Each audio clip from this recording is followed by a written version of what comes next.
Whitmer. We owe it to her, so give a warm royal welcome to the next governor of Michigan, Gretchen Whitmer!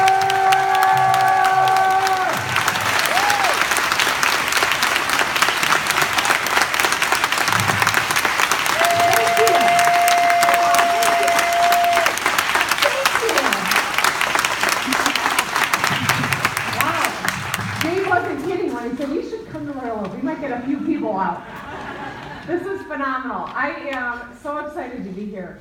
You know, I served 14 years in the Michigan legislature, and I was lucky enough to serve with people like Dave and a lot of fantastic representatives from this area over the years. And I really thought after 14 years, all of which were in the minority, by the way, that I was done with my public service. You know, the last 4 years in particular, I was the leader of the Democrats in the Senate, which meant I was the counterpoint to Governor Snyder, the Speaker of the House, the Senate Majority Leader.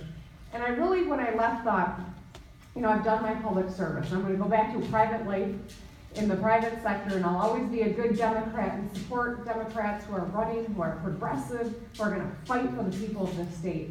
And I learned about 3 months out of the legislature that I've got about this much patience for poor leadership.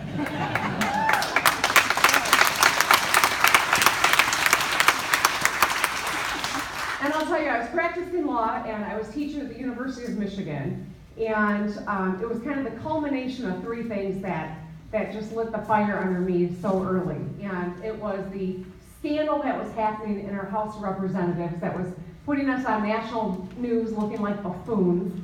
It was the fake road plan that the governor and the Republican leadership in the legislature patted themselves on the back and pretended like they solved the infrastructure problems in Michigan, when we know darn well they didn't. And third, it was the failure of government in Flint.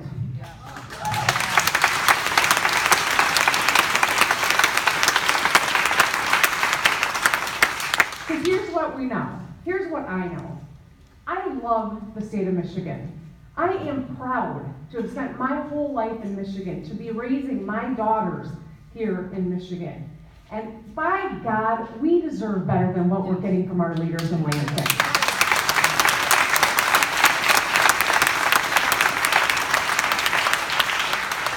So I decided early on that I was going to run. I worked my tail off to help.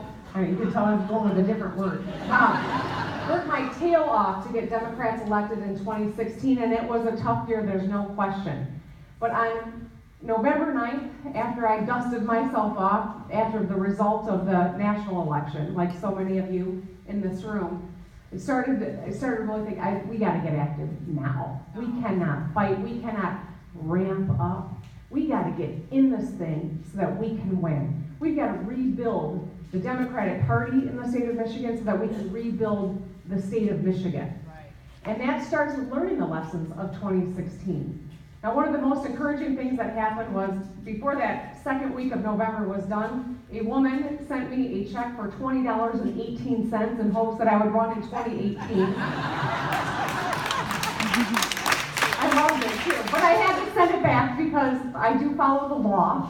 And until you're a filed candidate, you cannot hold on to any of those checks. But you know, the lesson was very clear that we got to get organized and jump into this thing right away. But I think one of the other lessons of 2016 is we can't take anyone, anything, any vote, any community for granted. And that is going to take a lot of time and work to rebuild this party. It means not writing off someone who was so disgusted at all the choices that they just didn't even vote.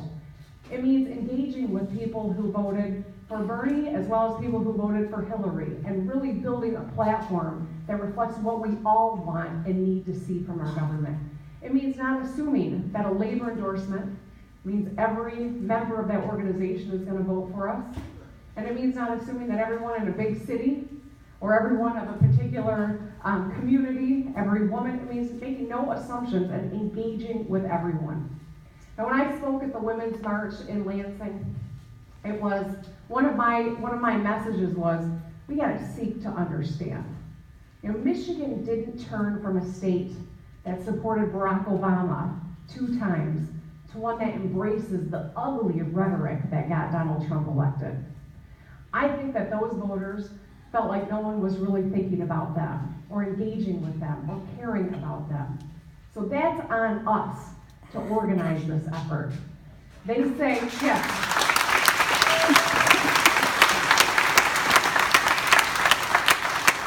Now it's been said, and it's very true, that you need to agitate, educate, and organize to start a movement. I think that the Republicans are going to do the first two for us. But it's on us to organize, to mobilize, to get people engaged and keep them engaged. This is phenomenal. I'm seeing this everywhere I go, crowds like this. And I know it's not about me, it's about the environment we're in. It's about people wanting to be a part of something positive, to fight back and to make Michigan the example of what this country should look like in 2020. But our opportunities in 2018. I went to the UP early on, and most candidates don't even cross the bridge, much less get up there in February of the off year. But as I traveled the UP, we saw this, exactly what we're seeing here. In Escanaba, to a potluck at the Super 8 in Houghton, we had 150 people showing up. Everyone was hotter than heck. We were sweating because we were packed into this room because people want to be a part of this. So it's on us to organize. We're seeing this everywhere, but it's that's a challenge, a wonderful challenge to have, but it's one that is real, and it is also, though, opportunity. So I'm working with Revolution Media, and that's who worked with Bernie Sanders on his social media. And during the Women's March in Lansing, I gave a 5-digit number to the crowd and encouraged people to get in contact with the campaign through text messaging service. And I'll give you those numbers if you want them. I see some of you reaching for your phones. But I want to tell you how we did it, and then I want to tell you what happened. So the number that you send a text message to is 91990.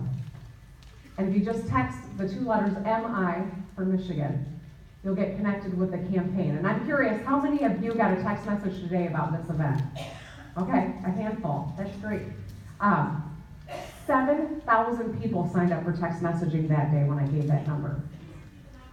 91990. 7,000 people signed up that one day, and Revolution was just stunned because they had congressional candidates who didn't amass that number in a 2-year cycle. And like I said, it's not about me, it's about where we are as a state, where we are as a nation, and about all the challenges that lay ahead.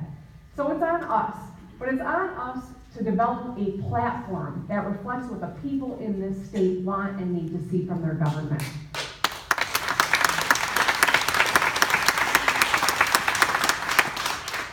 You know, and whether you're traveling in the UP, or you were in Berkeley last Sunday like I was, or you're here today, or Kalamazoo tomorrow, you hear the same thing across the state. People want to know that our kids are going to get the education that they need to succeed, that there are jobs where you can pay your bills and ensure that you can retire comfortably with dignity, and that government is working for us. Not for any private interest, not for any special interest, and not for anyone's personal interest, but for the people of Michigan. We got a lot of work to do on all 3 fronts. I think there are too many Michiganders who forget about what Michigan represented to so many people for so long. You could move to Michigan. People move from around the world here to Michigan because we have the best public schools on the planet. Yeah. Do you remember that? Yeah. I think we should clap for that. It's unconscionable that after all these years of the DeVosses, that we are now lagging the nation on proficiency and growth. And they are 2 separate things. We'll have to let Betsy know what that means. Yeah.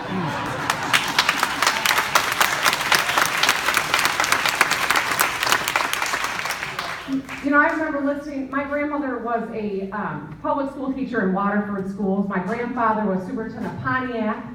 And my mom grew up in Huntington Woods and taught in the Lansing public schools. I know how important education is, whether it's in my kids' schools all the time, or it's what I see in terms of opportunity for every kid in the state. It shouldn't matter what zip code you're born in, or what family you're lucky enough to be born into. Every kid should have a birthright and an excellent education.